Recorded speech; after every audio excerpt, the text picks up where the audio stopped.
যারা হাফলং রোড হইয়া গুয়াহাটি যাইতে চাও যাইতে পারো, কোনো অসুবিধা নাই। রাস্তা খুলছে আবার। তো রাস্তা তো নিছিল গিয়া গত মাসের 26 তারিখ বৃষ্টি, মানে অভাব ছাড়া বৃষ্টির কারণে গেছে গিয়া, মানে পুরা রাস্তায় লইয়া গেছে গিয়া। হোম পাইপ টিরে নিয়ে ওই সাইডে সাইডে রাখছিল। তখন আবার গত শুক্রবার থেকে তারা রাস্তা ঠিক করে দিয়েছে কোম্পানিয়ে। এখন গাড়ি যাওয়া যায়, কোনো অসুবিধা নাই, যাইতে পারেন আপনারা দরকারি কাজে। আর মেঘালয়ের রাস্তা তো থাকি তো গুয়াহাটি তাড়াতাড়ি যাওয়া যাবে, এটা আমার আইডিয়া লাগে আর কি। বাকিটা তো আপনারা যেদিকে আপনারা চয়েস যেতে পারেন, মেঘালয়েও যেতে পারেন, এদিকেও যেতে পারেন, কোনো অসুবিধা নাই। কিন্তু আমরা বরাক ভ্যালির লগে গুয়াহাটির কানেকশন এটা খুবই খারাপ, যেদিকে যাও ওইদিকে খারাপ। মেঘালয়ের কথা তো কইয়া লাভ নেই, আমি কালকে গিয়ে আইছি। তবুও হাফলংয়ের দিকে তবুও আমার মতে চলে আর কি, আমি যাইতাম পারি, কোনো অসুবিধা এমন কিছু অসুবিধা নাই। কিন্তু রাস্তা তো আসলো না, কেমনে যেত মানুষ অতদিন।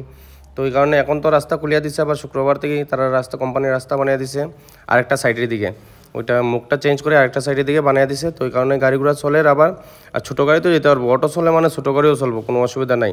অটোর টায়ার তো আরও ছোটো, আর ছোটো গাড়ির টায়ার তো একটু বড় আছে। তো ওই কারণে এই ভিডিওটা আমার দিছে হারাঙ্গজা থেকে আমরা শুভ্র ভাইয়ে। তে তারও ধন্যবাদ যে ভিডিওটা পাঠানোর লাগি, এবং আমি তার মাধ্যমে এই ভিডিওটা আপনার কাছে তুলিয়া ধরলাম। তো কারণ যারা জরুরি দরকার হাফলং রোডে, হাফলং হইয়া গুয়াহাটি যাওয়ার, তারা যাইতে পারেন। তো এই কারণে কোনো অসুবিধার তো কারণ নাই। আর বৃষ্টি দিলে একটু সমস্যা হইতে পারে, নাইলে তো বর্তমানে চলার বোধ চলে। তো এই কারণে গাড়ি তো চলে, আপনারাও যেতে পারেন। দরকার ছাড়া বেকার করিয়া লাভ নাই। তো এই কারণে যারা দরকার যেতে পারো, গুয়াহাটি হোক, হাফলং হোক, মাইবং হোক, লঙ্কা, উজাই, যে কোনো জায়গায় যেতে পারেন, গাড়ি চলে বর্তমানে।